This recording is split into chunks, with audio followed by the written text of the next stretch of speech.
Welcome to another episode of Wild Arrow Outdoors. I am Joe, and with me again is Steve. Steve, how are you today? Steve has no complaints, not any whatsoever. Things are going pretty Well, good right now. that sounds like a pretty good day. All right. Uh, we got a great episode for everybody tonight. Been looking forward to interviewing our guest. Uh, I met Daniel several years ago when my daughter Ayla was a freshman in her first year at Union College. Daniel was shooting for the Union archery team, still is, and we're going to get into all of Daniel's archery background. We're going to talk a little bit about his current competitive um, endeavors, and we'll talk a little bit of hunting, and we're gonna bounce around to all different kinds of things. So, Daniel, welcome. Thank you. Thank you very much. So, Daniel, I want to start out with just for anybody out there who isn't familiar with who you are, let's just go through some of the background stuff. So, I know you're currently shooting at with Union, and I believe, in your is this officially your rookie pro season? Yeah, it's my rookie pro season. It ain't been great, but it's my rookie pro season. Okay. Got to All right, start and somewhere. yeah, that's right. You got to start somewhere. Um, so you're shooting for Hoyt, Yes, sir. okay? Um, well, so let's take a quick step back. Um, where are you from? How long have you been shooting? How did you get into archery in the first place? Like, what led you down the path? Right. Okay. So I'm from Plattsburgh, Missouri. It's just northern Missouri up in the farmland. I lived there most of my life. I went to school in South Dakota a year for college and then transferred up to Kentucky. And I went to school there 3 years. I'm in my fourth year there now, which I'm in the master's program. I'm a GA, graduate assistant there, and I also shoot still as needed for tournaments. I started shooting when I was 8. I got into it because my dad was bow hunting, and I just wanted to shoot a bow because dad was.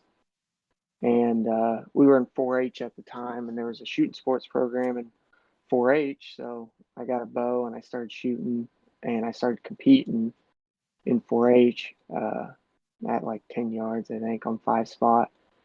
And I really enjoyed it. I'm not like the biggest team player type of guy, so to me it was just awesome that I could go shoot and it was 100% on me. And there's a forever for the longest time before I was really working and stuff. I was just shooting probably 100 to 200 arrows a day, 7 days a week, uh, through any weather you could shoot outside. And then when winter would hit, I'd kind of like slow down, wouldn't really shoot none, just because at the time there wasn't anywhere I could shoot, and I didn't know there were seasons outside of 4-H. And then that continued till I was about 13 or 14. Might have been 14. And someone was telling us, I don't remember, it might have been Rob Wharton. He was the guy that kind of started coaching us and stuff through 4-H. He was running the program at the time.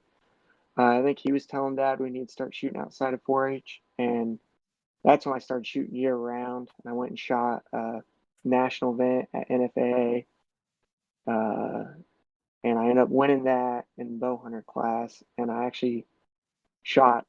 shot good enough scores to beat the freestyle guys, and I tried to get Dad to put me in freestyle, and he wouldn't. Or he had, and he realized he put me in the wrong one and moved me, and I told him not to, and he done anyways. And then after that, I went straight into freestyle, and I've shot freestyle ever since. So that's How about how old were you when you made that switch from bow hunter to I was freestyle? 14, I think, about turned 15 maybe. I'm pretty sure I only shot one tournament in bow hunter, and I told Dad, I was like, I can compete with these guys with a bow hunter setup. Why wouldn't I throw a freestyle setup on? And we didn't know anything really at the time. I'd say I mean, I don't remember it the best now. I'm 23, but I'd say my form was pretty bad, and but I shot so much that it's just an automatic type deal, anyways, and I was very consistent with it, so it just worked out. And the next tournament we shot was an indoor tournament, and I was shooting freestyle there. So I think I was 14 there too. So I was 14 when I started shooting freestyle. I shot bow hunter set up from So 8 to then. so did was there a period then as you made that transition and you talked about your form wasn't good? Did you overhaul your form? Was there a point in time where you got more formal coaching, where you changed it? Because I mean, I've seen you shoot and your form Yeah. looks pretty good to me. Uh, so the guy I mentioned, I think, who got us to start looking outside 4-H, Rob, he got me like decent form, but I had like a high, really high elbow for the longest time, like a chicken wing. And I don't think I had my shoulders interlocked like at all. I think I was mostly just muscle on the bow. And there was something else. I don't remember what it was. And it was just kind of, we saw what everyone else was doing. And me and my dad just started like nitpicking it just from what we saw everyone else doing. And then I think might have been my sophomore and junior year, we went out to South Dakota and got Joe's. I don't remember her last name. It's some Breno or something, I think. She actually coached the team I shot on for South Dakota out in Yankton for a year. She coached it in that period of time I was there. We went out there and she helped get a bunch of stuff lined out, and then there was a few other people along the way, like the shop I shoot for, or I shot for out there. Mike Carter, he helped me a lot with my form. And there's another guy, he helped, Sean Thompson. Um, he helped me with some of it too, but a lot of it was just honestly my dad. He started like looking at who was good at the time, like Jesse Broadwater, and I don't know who else we would have been looking at, but I know Jesse was one of them. We just look at his form and start translating it over and trying to emulate it, I guess. So it was more of a gradual transition than anything. But yeah, my form now is definitely way different than it was then. It is a learning process for sure. Speaking of learning process, what is your degree in right now? Uh, I have a business management degree, and then I have something else in a minor. I think I have an accounting degree too, and a minor. I don't know. And to be honest with you, I had the credit Taking too many requirements for them. classes. And then my master's is in business administration, and I'm like halfway through it right now after I finish this semester. So So what's your plans for after college? Any ideas yet? right now I'm trying to get into management where I work. I work for Walmart distribution. I'm trying to get into management there and get some years of experience because you have to have experience to have management anywhere. So I'm just kind of using the name I've built there and reputation to get into management. I'm kind of getting trained for it right now. So if it all works out, I'll be in management sooner than later, and I can ride it out and either keep moving up there or take my experience somewhere else. But I don't really care, to be honest with you. I just want to manage people. I know it sounds weird, but There you go. that's what I want to do. You just want to tell Oh people what yeah, to do. I mean I tell people that. I'd be good at it though, so might as well get paid for it. There Amen. you go. That's a plan, man. Um, so you're you've got you're halfway through your master's. What is your what does your collegiate eligibility look like? Will you be able to continue to shoot for Union through the completion of your master's? Dude, I have one more year eligibility because of COVID. So you get 5 years, but my freshman year we only shot half the year, um, a little more than half, and we got cut short because of COVID. So we got another year eligibility. So I have another year eligibility after this. I will not be using it. I'm very tight on time right now, and I'm at the point where I'm like, I gotta quit something, and I think I'm just gonna stop with the college archery after that. Finish the degree, still shoot archery, but I started like hunting a ton uh, last year, and that's taken up so much more of my time than I thought it would have. But that's like one of the last things I'm going to be willing to give up at this point now. So something's got to go. I'm just going to cut the college archery out just because I can still go compete outside of college.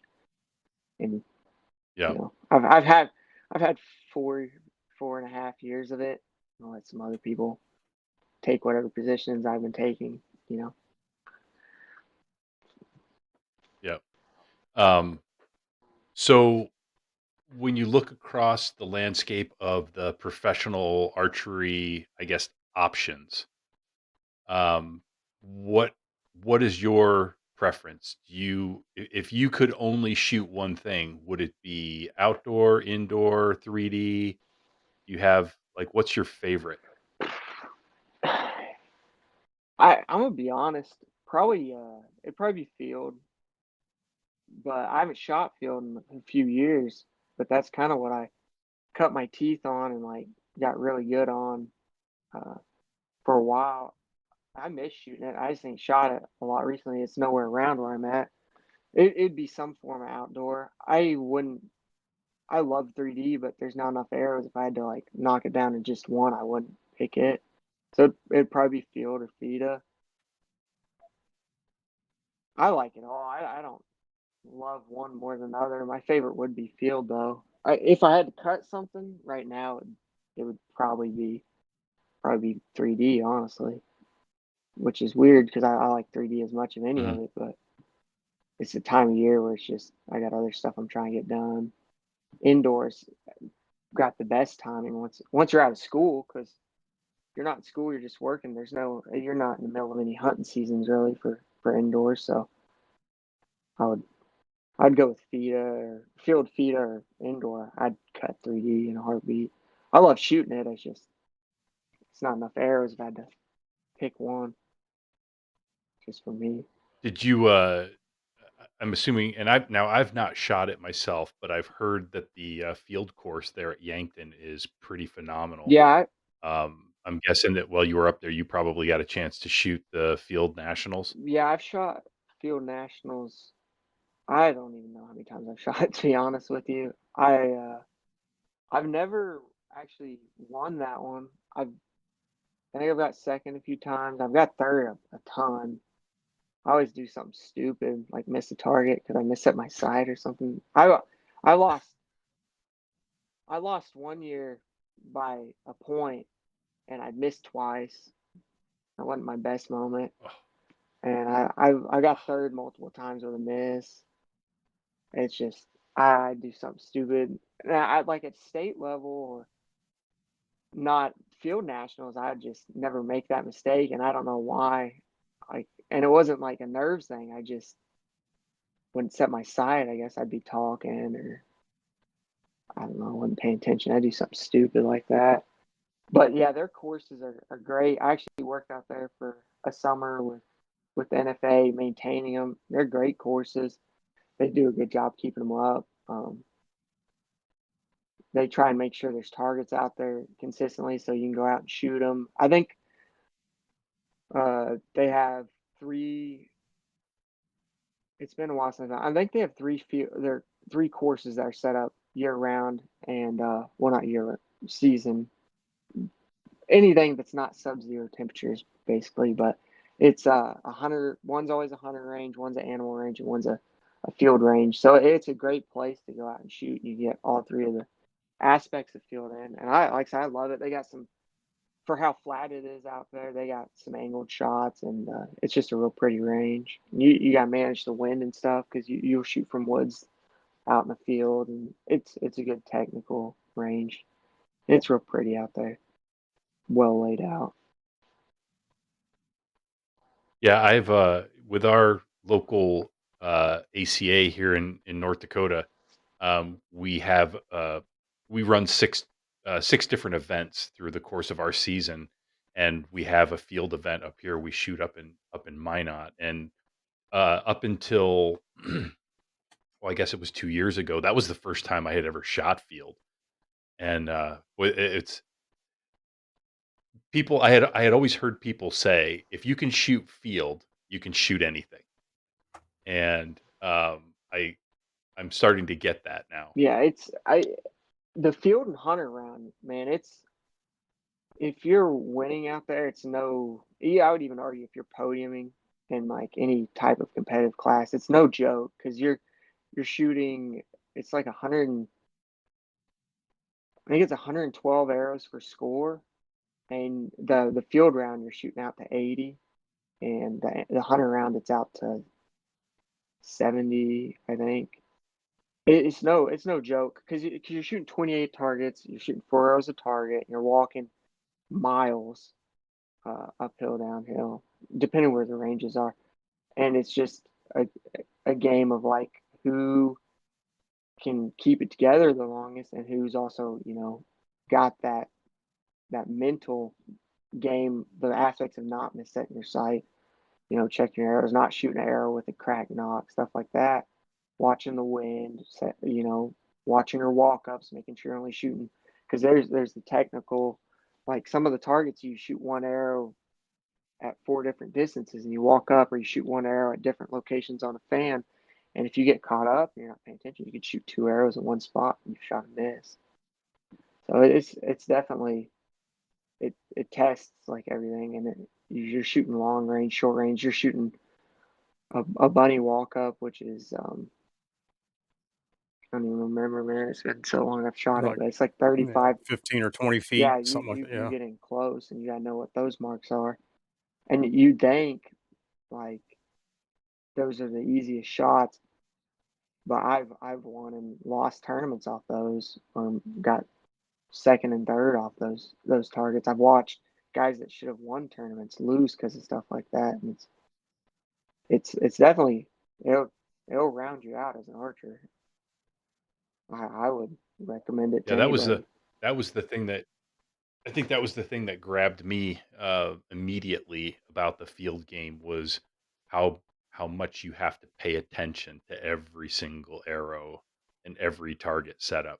It's it's a true test, from start to finish, from the longest shots to the shortest, and, yeah, to your point, you forget to misset your sight or you forget to walk up to that next stake, and all of a sudden now you've got a miss. It's very easy to do. So so you're coming to the end of your collegiate career, starting your pro career. Um, what do you have coming up on the calendar? What shoots are you focused on for the remainder of the pro season? And then, you know, goal setting stuff. What would you consider a successful rookie season? Yeah, so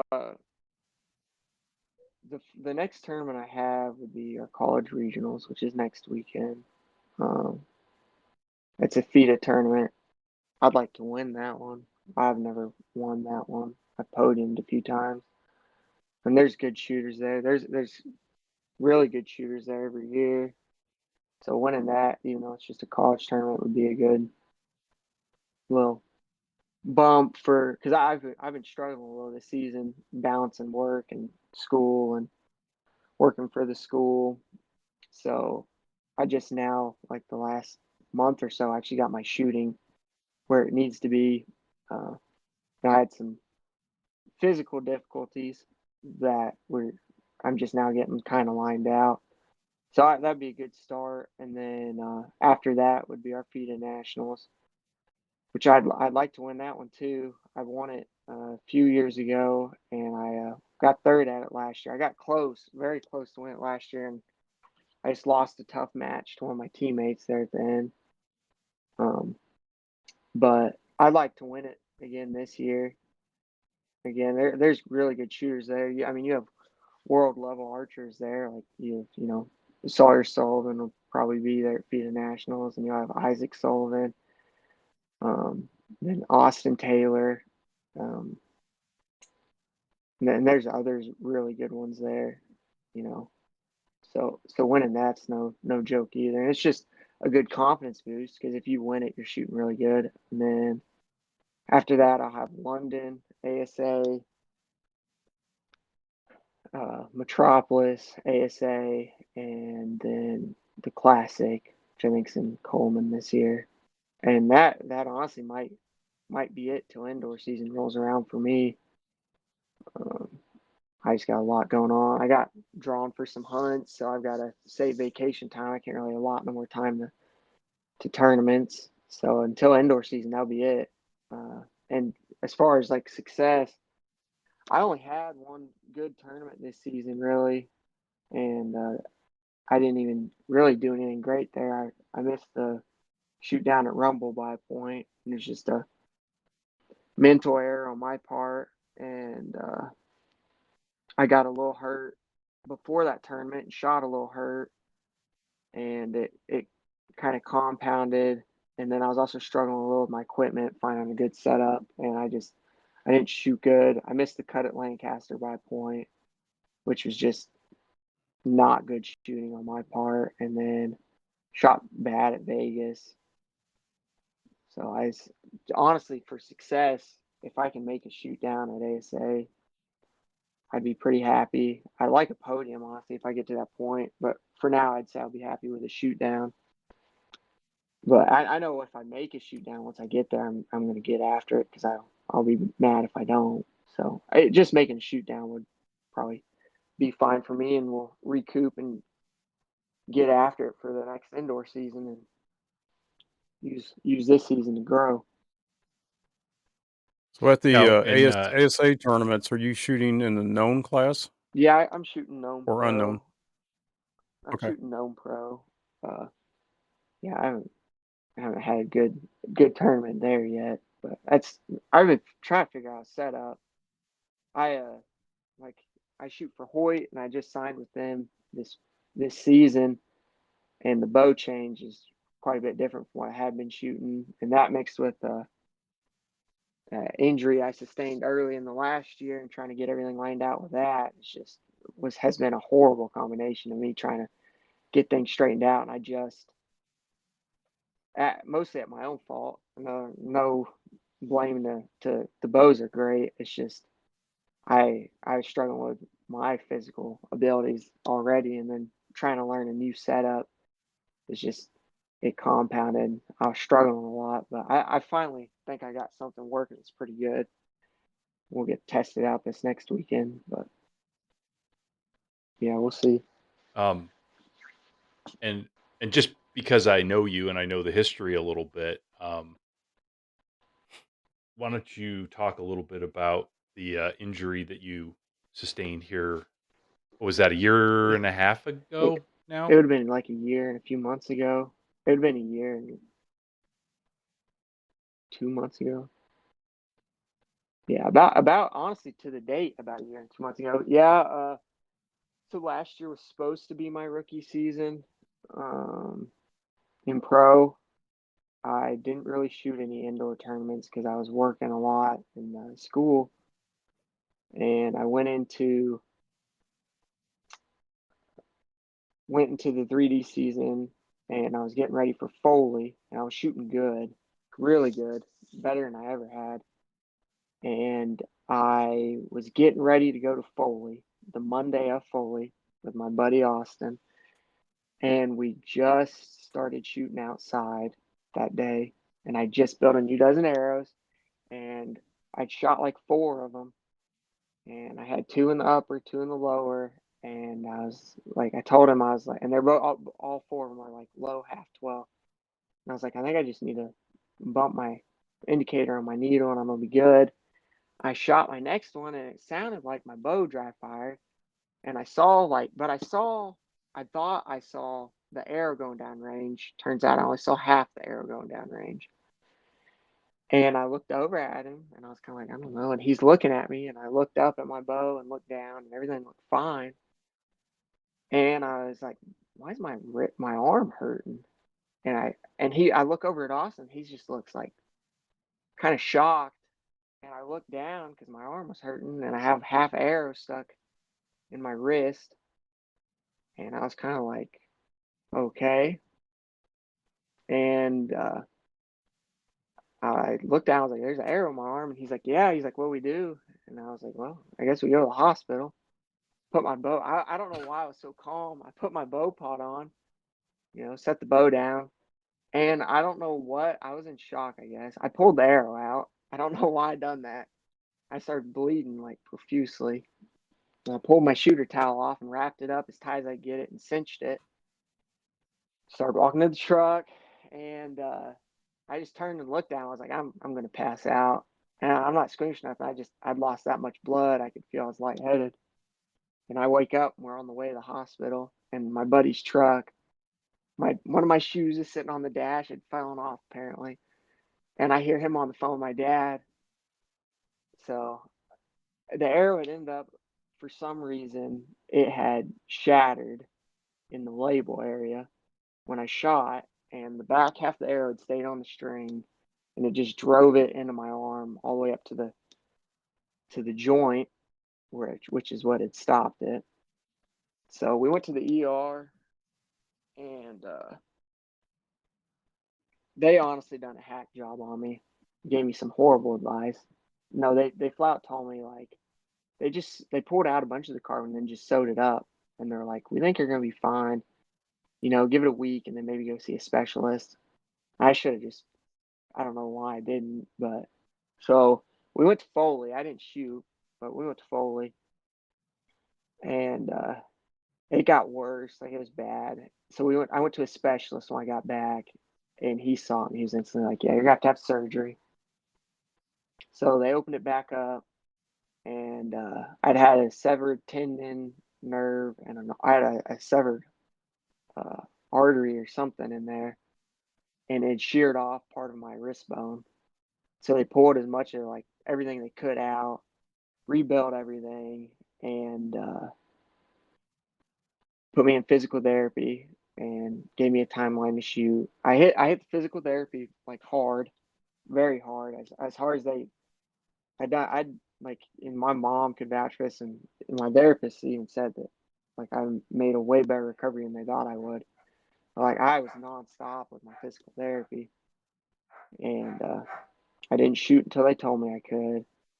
But it was still it was more than 2 months where I was shooting again.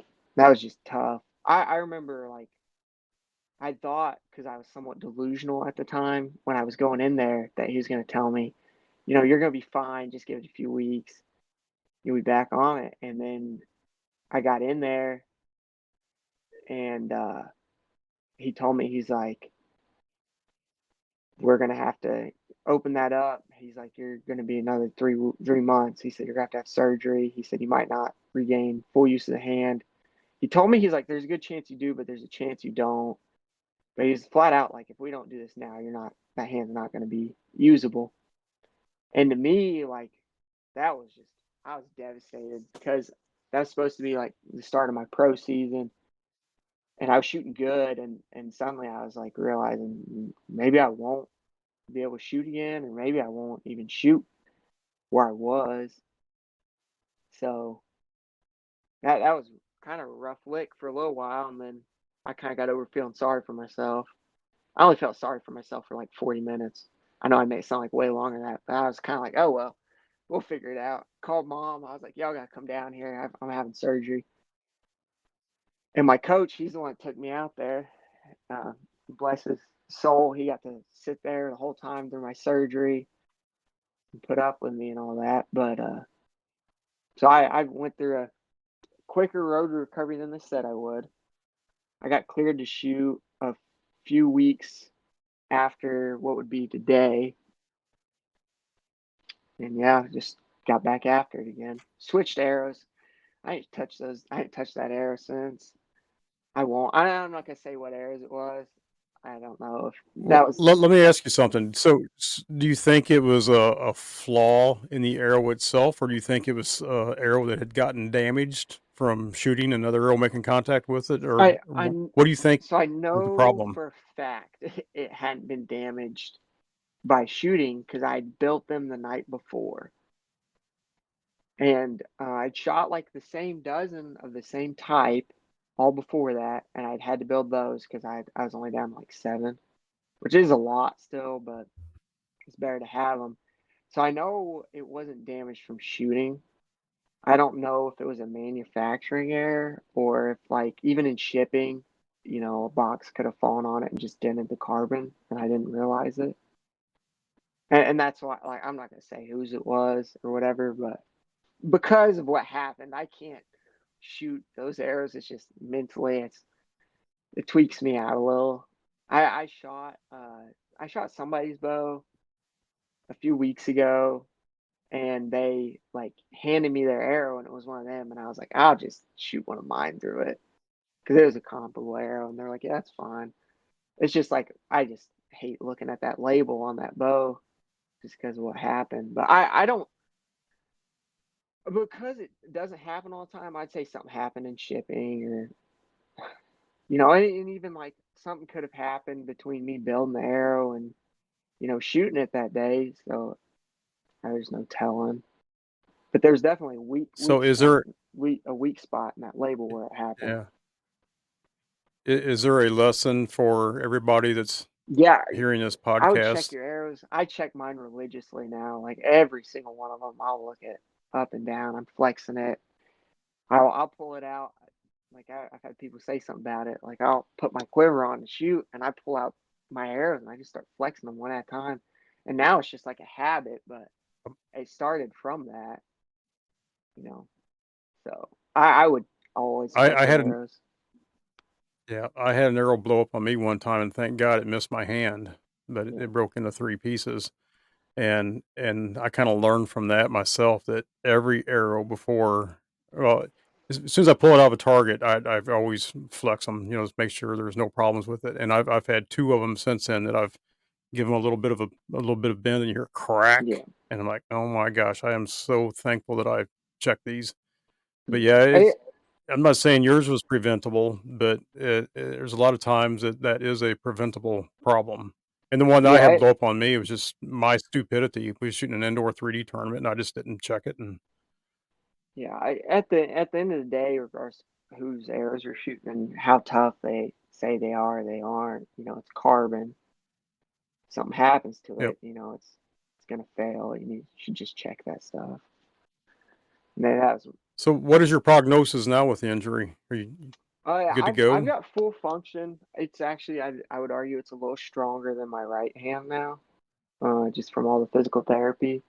The only thing is I've kind of started to lose feeling in it. Like I got a lot of my feeling back. It was never 100%, but I got a lot of the feeling back, and I started losing it again a little while ago, and now I've got almost none in it. So I don't know what happened there. I should probably go back and have them look at it, but I know if I do, they're gonna say, the only thing that can be done is another surgery, and like you told me before, the specialist, which he done a Dr. Devers, he done a phenomenal job for me to be able to get to the point I am. But he told me like you should regain it all. He said, but if you don't, um, the only thing that could fix that's another surgery, and I don't know if it's worth going through all that again. Uh, that's part of the issue I kind of started having towards the end of this indoor season was I started to lose it again, and I started having issues with keeping like my grip somewhat consistent. And I didn't really diagnose that was the issue until a few weeks ago. So we're working on that right now. But other than that, I've got like my full mobility. It gets stiff, but that's just part of it being an injury. I still pull a little carbon out every once in a while, but other than that, it's good. Yeah, And I I just thought weed out having the a stroke shrapnel, it'll was all be bad. yeah, fine. it'll be good. Yeah, my God. I feel like considering I'm very blessed. And it could be a lot worse, so I have no complaints. Yeah, if you can go through So that and help somebody else, go through that same problem, man, that's a silver lining in there somewhere. Oh yeah, it could always be well, worse it's for sure. Yep. but it's to your previous point though, Steve. You know, and I guess I didn't realize that it was a brand new arrow that you were Yeah, shooting. I mean, I guess I was just kind of making the blind assumption that you had probably been shooting those arrows and maybe, there had been contact that you just hadn't noticed or something like that. But the fact that it was, I mean, that's the last, I mean, when you think about the scenarios, when you hear about those failures, it's typically not a brand new built arrow, yeah. right? Um, And the thing about that too is I can't 100% say for sure on this one, but I know so of the five I shot, uh, three of them I'd had to twist the knock on to get my vein to line up. That's because I'd only shot when I built them the day before. I'd only shot three of them because me and Austin had shot like an indoor round, and I just to get some reps in because it was night, and so I don't even know if that arrow had been shot like at all yet.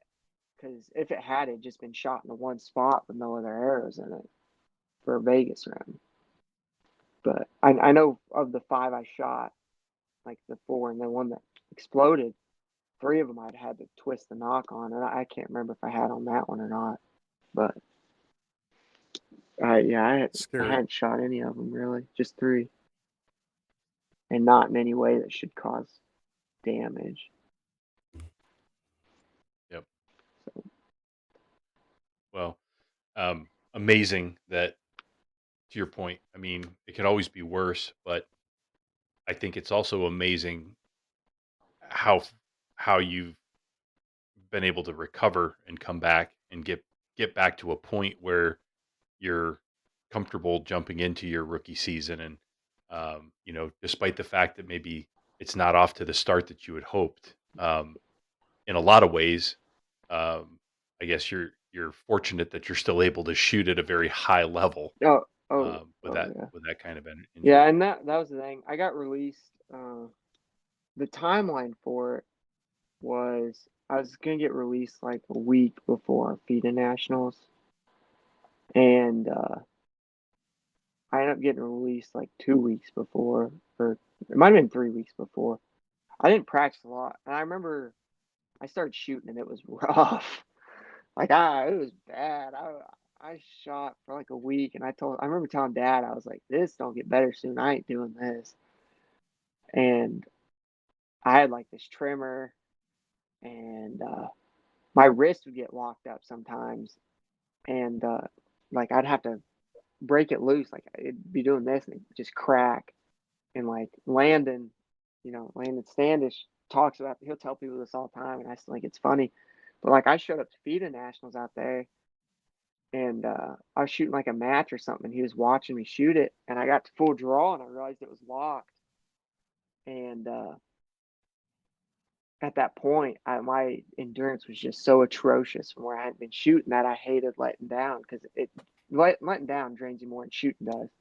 And so I was sitting there at full draw, just like doing this, and it cracked. And I just settled back in and shot the arrow. He loves that story, but it was stuff like that. Like it was just at first it was bad, which is to be expected. But considering where I was shooting before, and I have a heightened heightened view of myself for some. Yeah, I don't know if we all have that, but I've got it bad, man. It's gotten a little more realistic in the recent year, but I thought I was gonna come out slinging, and I didn't. It was just, ugh. But I think it was like a week before FIDA Nationals. I started shooting like kind of good again, and my endurance was just terrible.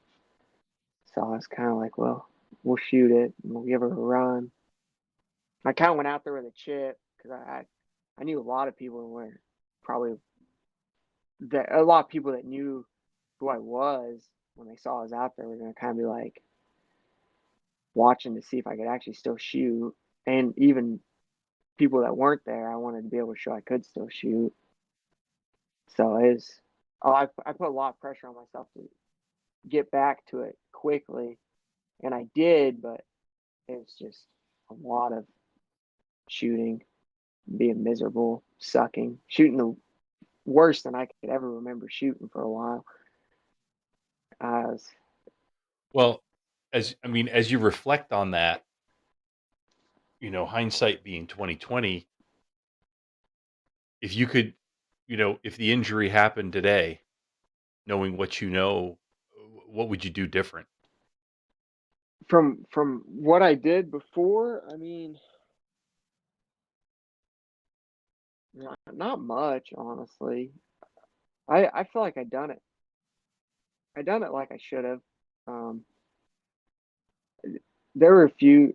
There was a period of time where I thought that I could have started shooting sooner, and I'm still not sure I couldn't have.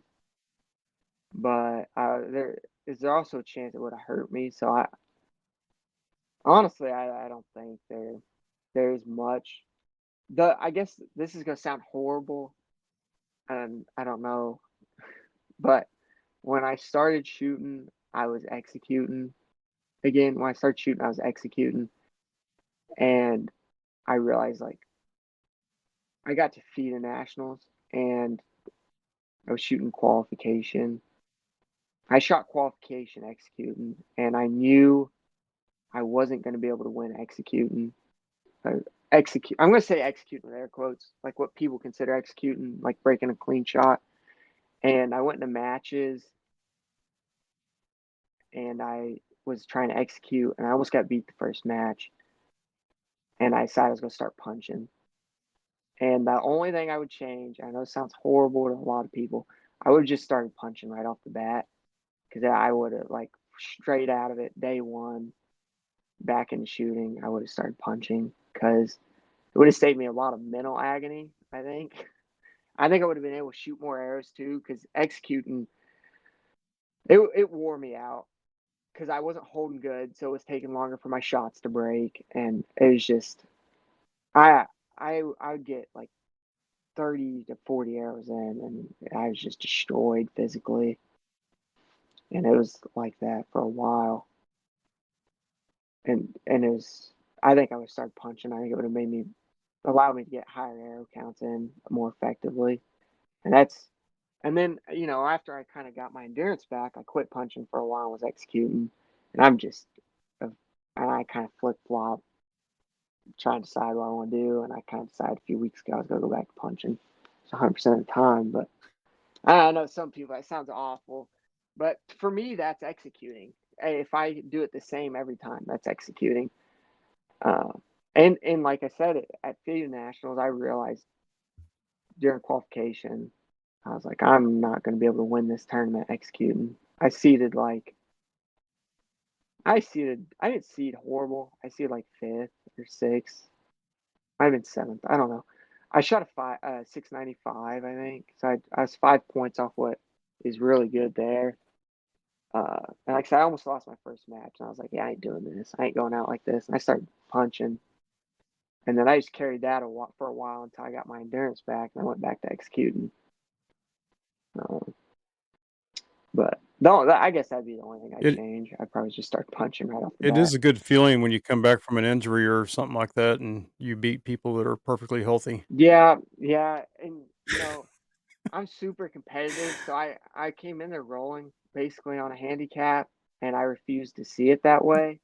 And I didn't want people to see it that way. Like I remember I lost that semifinal match to, his name's Chase Herndon. He's a very good shooter, and he was on one that day. I mean, he shot good, and he beat me by a point, I think. And I remember I went to the bathroom because I had a quick break between that. I had to go straight into a bronze medal match, and I'd run out of endurance, and he knew it too. I still I still like he knew because he shot qualification with me too, and he'd shot practice with me. He knew where my limit was, and so he was just far too comfortable shooting against me because he knew I was gassed, and he just put it on me. But I was mad because I lost. I remember texting Dad. I was like, I'm winning this bronze medal match one way or another. I went to the bathroom, and someone was in there, and they were like, "Man, you gotta be pretty happy. You're going for bronze." I said, "No." I said, "I'm not happy." And he's like, "Well, you should be." I was like, "Nope." I remember I said something really out of pocket, and I regret it now. But I told him, I was like, and that's why you got eliminated in the eights. And I shouldn't have said that. And I apologized to him.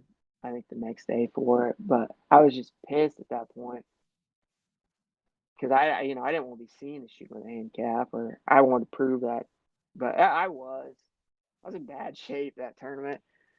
I shot that bronze medal match. I was Put down out. there. I mean, I was down there to watch Ayla. I saw you, and I knew you were I, fighting. I was in I was in And bad I shape. mean, and I just mad respect though, because um, there's I think there's a lot to be learned in that too, right? If you're gonna go down, you're gonna go down swinging, and you went down swinging And, that and week, and like if that's what you want to do, and this is how I was raised, like very thankful to my parents for that, and it's part of my like who I am and my personality too. But they helped grow that. It's like if that's what you want to do, do it as the best you can, and if you win in the process, good. If you lose, good.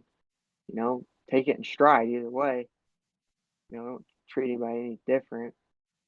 And that's for me. There were moments, I'm shooting. I'm like, oh, man, I don't know if it's even worth it anymore. But at the end of it, I was like, I'm not gonna just go out because I got hurt. It's just lame me doing it. And I wanted to win, but I just got beat fair and square. And honestly, like with the scores he shot and I shot, I could have lost that match 100% healthy. I mean, he was shooting good. So, yes. But yeah, Chase can throw it, no yeah, doubt he about that. can. And when he gets hot, he really throws it. And he got hot that weekend. Yeah, yep, he did. He shot very Yeah. well. So we're kind of coming up on time a little bit, but I want to shift gears and talk a little bit about some hunting stuff. Now, I got a text from you earlier today, so it looks like you're all out of turkey tags. I'm all out of turkey tags in Kentucky. I hunted hard in turkey for turkey this year. Uh, I just started turkey hunting last year, and yeah, I got after it hard this year. The first 3 days, I shot a big bird the third day of season on Monday. I hunted hard the 2 days leading up to that. I think I had over 50,000 steps in the mountains trying to kill a bird. I could have shot Jake's, but I didn't want Jake. I wanted gobblers, and so that that that when I shot him Monday morning, that was probably one of my peak moments as far as hunting goes because I worked hard for that bird, and it went perfect. I took my time in the shot. He spooked a little and was starting to trot off, and I still took my time and made sure everything was right. So, and then today, it all just worked out. I reaped my first bird today. I don't know if y'all know what reaping a turkey is. You get out in the field behind a decoy and they come running in on you. I shot the wrong one. I'm still a little annoyed by that. It was my first time reaping a bird, and they there was a bunch of turkey in the field, and I only knew there was three in there, and I got up on the high point, and I realized there was a bunch more to the right, and I was confused because the three birds I've been watching weren't in that area, and I was like, "What in the world? Where like how'd they get over there?" And then I hear them to my left. I flick my eyes to my left, and they're like 50, 40 yards away, just heads down, jogging at me. And I was like, "Oh God!" And so I started to like panic a little.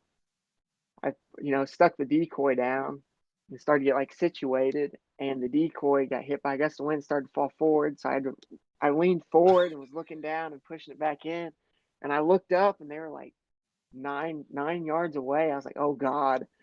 I pulled up and shot the wrong one. I mean, it's still good turkey, but there was a bigger one that was right, and I didn't realize. I thought I was on the right one, and I shot, and I shot the wrong one. But it's still good bird, And man. that is a rush. That's a Yeah, rush killing a bird that yeah. way. They had me hyped up, and like I said, that was my first one reaped, so it was like it was even. I was just overwhelmed, honestly. I knew what to expect, but I didn't at the same time, and it was a bit. I thought I was about to get jumped by three jakes, to be honest with you, or three birds, and I was panicking a little because my buddy was back behind me, and he would have been dying laughing if I got flogged by by 3 gobblers. I pulled up and Uh, flattened the one, and it was the wrong one. It is what it is. Live and learn. Still got my 2 turkey for the year, so it's just in Cool time. well, story. that first I know that first gobbler you sent me a picture of there. That was a beautiful Yeah, bird. That was a real nice it's a bird. gorgeous bird. He had like a 10 3/4 inch beard. He only had 1 inch spurs, but they were the sharpest spurs ever. He stobbed the frig Huh. out of my thumb when I picked him up. Like it took me to the bone. And but God, frig, he's a good bird. That's a big bird. That was part of when I killed him. I was so excited because that was a big mature bird. And those are hard to get on in those mountains. So I had a good turkey So season. so your turkey season's wrapped up. Um, I know you and I have been talking because we both put in here a few weeks ago for our Montana deer elk combo and our antelope tags, and you got drawn for the deer elk combo. I did not, but you're going to be coming out here to North Dakota in September, and then we're going to head out to Montana for a little stretch to see if we can't get you on some good elk. Um, like we won't find out about the antelope tags until I don't even know. I think it's probably June, maybe July when they do the drawing for the antelope tags. So I've still got my fingers crossed to get that one. But um, outside of those, you'll hunt deer in Kentucky again. Yeah, so we're about to start. I hunt on a for the most part, which I have public I hunt too, which I need to start actually looking at here soon. But I got a farm out in Wayne County. I got access to because of a friend who's a good friend of mine actually, and I work with him on that farm now to get mature deer grown, and we're about to start working on that, getting the food plots in and everything. But yeah, I'll hunt out there uh, opening week out or until I tag out, and I'll probably still hunt out there some too, just see what's going on. And then I'm probably gonna try and get on a black bear this year. I've done all the work the last 2 years to hunt them. I found them and sat on them. I actually hunted them the first year, and I just didn't shoot any of 'em. I had a few chances to shoot some, and they were just really small. I'm the type of person, like, if I'm gonna go out, even if it's the first time hunting it, if I'm gonna go out and hunt it, I'm not gonna shoot something small, not just 'cause like, it's not just a trophy thing, but it's part of, like, I would argue this with anyone, and I'm not dogging anybody who shoots like young deer or jakes when you're turkey hunting, but it is so much easier to kill a young animal than an old animal. And for me, it's just I would like to know that I'm hunting it, that I didn't do it the easy way necessarily. I just think it's a lot harder to kill Sure, that mature animal, and you're going to yield a lot better meat off it too. It's not just a trophy thing. Like my previous deer season, this last deer season, I ate a Kentucky tag on buck, which hurt. I put in a stupid amount of hours, and I had a few chances at some mature deer, but it just never worked out. And I could have shot a few times, but I'm also selective with my shots I take because I don't want to wound something. And so there was it was a learning curve, and I ate a tag which sucked, and there's a few moments where after it happened I was like maybe I should have shot that deer, but now I don't regret that decision. There was some good deer that I passed on that are going to be great this year, and I'm familiar with those deer now too. Like I know quite well how they move through the woods, so that'll give me an advantage this season on a few that are going to be shooters this year. And there's a few that I hunted last year that were mature that didn't get killed. That I know them somewhat well, and I'm gonna try and get on them too. So I've got plenty of options this deer season. And then same for bear. Mhm. I'll probably try. It depends how bad that taxidermy bill is after I leave Montana. I guess what kind Ah, of success we have out there. that's that's that's the attitude, Yeah, right? Yeah, no, it's well, we'll get into a place where there's elk. But if you look at the statistics for a non-resident hunter in Montana, it's I think you've got like 10% odds. yeah. That I would say So 10% it, in general. it's I ain't scared to move through constantly and work, so I'd give myself a higher chance than 10. yeah, And yeah. I got Well, you to well, help me out. we're gonna have a good time. We will definitely see elk. Seeing them and killing them is two different things, but either way, we're gonna have a good old time. But It'll be a great um, learning experience regardless. yeah, it'll be great. But well, I think we're coming up on time, and I did want to give you a chance. You know, Steve and I are, you know, we always try to end the episode with some gratitude, and I know that anybody who does archery or hunting, it takes a village, and so you know we want to give you an opportunity to give a shout out to anybody in your village. This could be anybody, coaches, sponsors, friends, family, you know, any the people that have given you support in your archery career and your hunting endeavors. Um, Yeah. I mean, honestly, like I mentioned a lot of them early on, but like my parents, I mean, they made a lot of sacrifices early to allow me to get here, and they've helped me a lot. Uh, whether it's just honestly now it's just more moral support. I couldn't replace the advice I get from my dad, even if there's not the most he can tell me about form stuff, but as far as someone who can help me like talk through and figure stuff out on my own, I couldn't make anyone better. And my mom's just always there to support me. I got like people like the shop I grew up with, Mike and Gail Carter.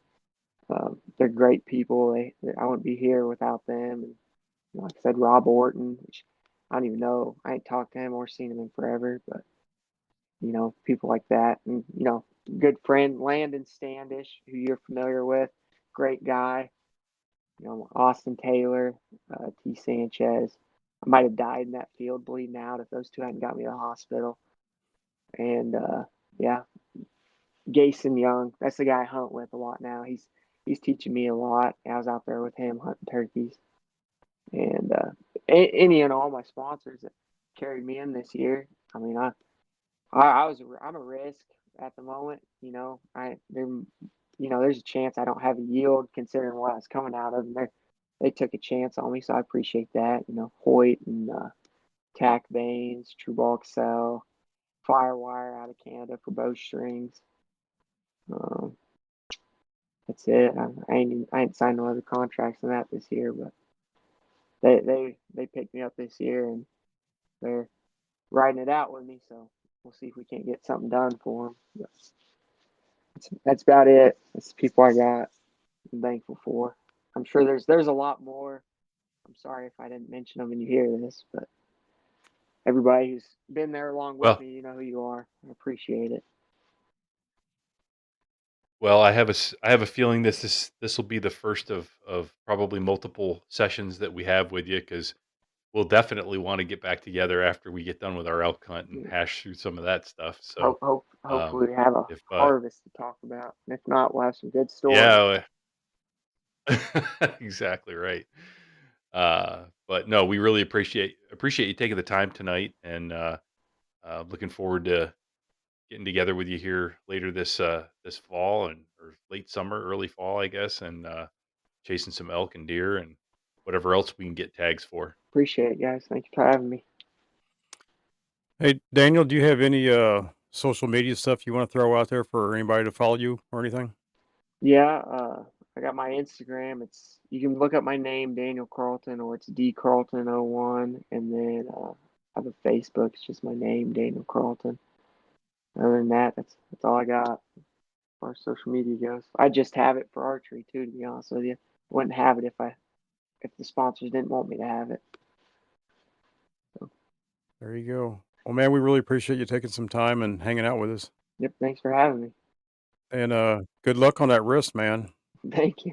I hope it heals up great for you. Appreciate it. All right. Well, if anybody's got anything else for us, reach out at wildarrowod@gmail.com, wildarrowod@gmail.com, and share this with your friends. And we look forward to hearing from anybody's got any questions or anything. So thanks again. We'll talk to you soon.